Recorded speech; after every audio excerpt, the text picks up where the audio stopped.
صباحكم معطر بذكر الله، وبذكر الله تطمئن القلوب. صباح الفل.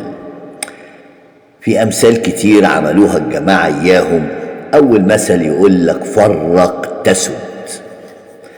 وهنا عشان الناس اللي شغالة بفلوسها وبتخلق جماعات تحكم البلاد دي ماشية بالمثل بتاع الجماعة إياهم اللي هم فرق تسد. طيب انت دلوقتي عمال تدعم في جماعات. الجماعات دي في منهم في بلادك.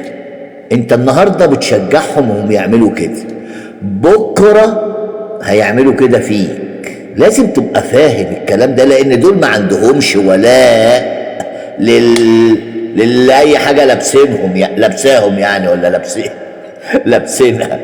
خد بالك من الكلام، ما تبقاش عامل انك ابو الفقيق وانت مش فاهم تحت رجليك.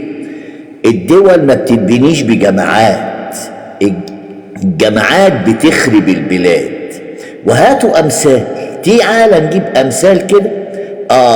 جماعة نبدأ من جماعة الحوثي في اليمن. ماشي الكلام؟ طبعا في ناس كتير عايزة تخلص منها، ما هي دي جماعة. اشمعنى دي عايزين تخلصوا منها؟ الجماعة اللي كانت في لبنان، الجماعة اللي هي في ليبيا، الجماعة بتاعت السودان، حميدتي وما حميدتي والإخوان وما الإخوان، الجماعة بتاعت سوريا وأحمد الشرع والقصة بتاعت الناس دي، دول كلهم جماعات.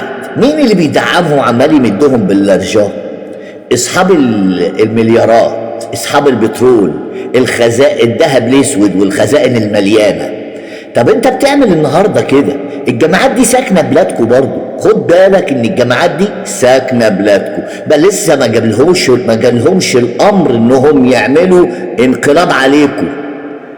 لا، لما يقوا في البلاد التانيه هيقوا عندكم. لازم تبقى بتفهم. انا مش فاهم انت بتفهم منين بصراحه، يعني بتفهموا منين؟ لاغين عقولكم حاطين سلطانيه زبادي. يا ناس افهموا بقى، نهاركم بيضحك. والله نهاركم بيضحك.